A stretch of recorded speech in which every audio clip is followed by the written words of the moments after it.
I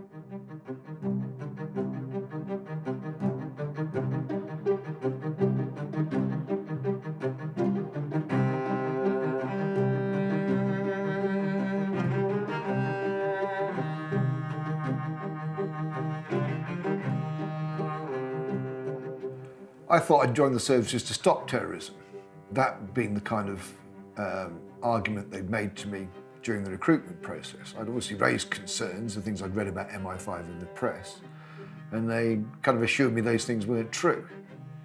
So now I was in a situation where I wasn't actually stopping terrorism, I was party to funding a terrorist operation.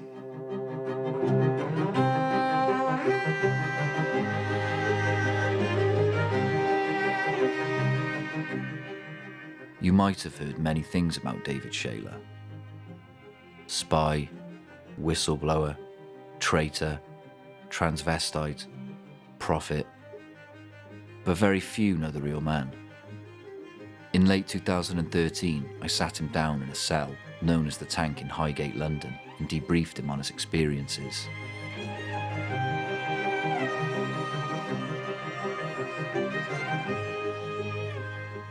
I blew the whistle on MI6 funding Al-Qaeda in an operation in which innocent people died.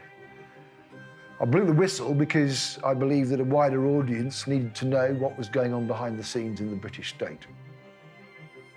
I have to mention I met Dave when he was campaigning for the 9/11 Truth movement before he had his awakening.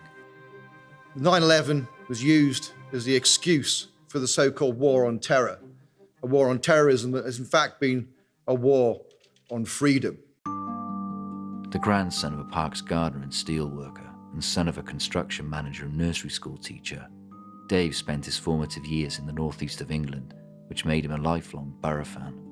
At the age of 9, I moved down to Beaconsfield in Buckinghamshire, the home counties essentially. So I was there from 9 to 18, went off to university basically.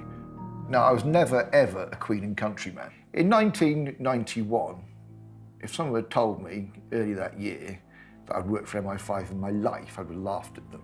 If they'd said you'd be working for MI5 by the end of this year, I would have just thought this person was insane. And yet that's what happened.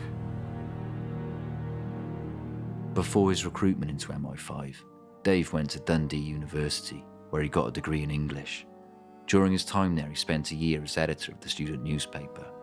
On graduating, he got a job with the Sunday Times, but was let go after 7 months. So yeah, I worked for the Sunday Times. Sunday Times sacked me after 7 months. It didn't work out. It wasn't a very, Why? Yeah, it wasn't. It was supposed to be a training scheme, and no one had thought it through. And it was I was looking for jobs in journalism after that. I saw the advert saying Godot isn't coming across the top page in the classified section of the Independent. It wasn't so much that it sounded like a job in journalism that interested Dave. It was the fact that he'd studied Waiting for Godot by Samuel Beckett in French and English.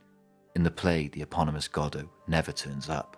Anyway, I went to the interview in this unmarked building in London. It was actually in Tottenham Court Road, just down from where I was actually working by a strange coincidence. And you open the door there and there's no one working there. You get met by this sort of very epitome of an intelligence officer, this old guy with swept back silver hair and short pinstripe suit, very pucker type, patrician looking.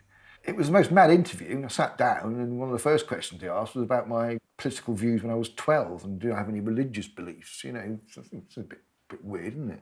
But we get to a point where we were talking about the ethics of intelligence. And so he says to me, really, why do you think you're in an unmarked building in London talking about the ethics of intelligence? And of course you're thinking this is MI5, but you don't want to say that in case it's not.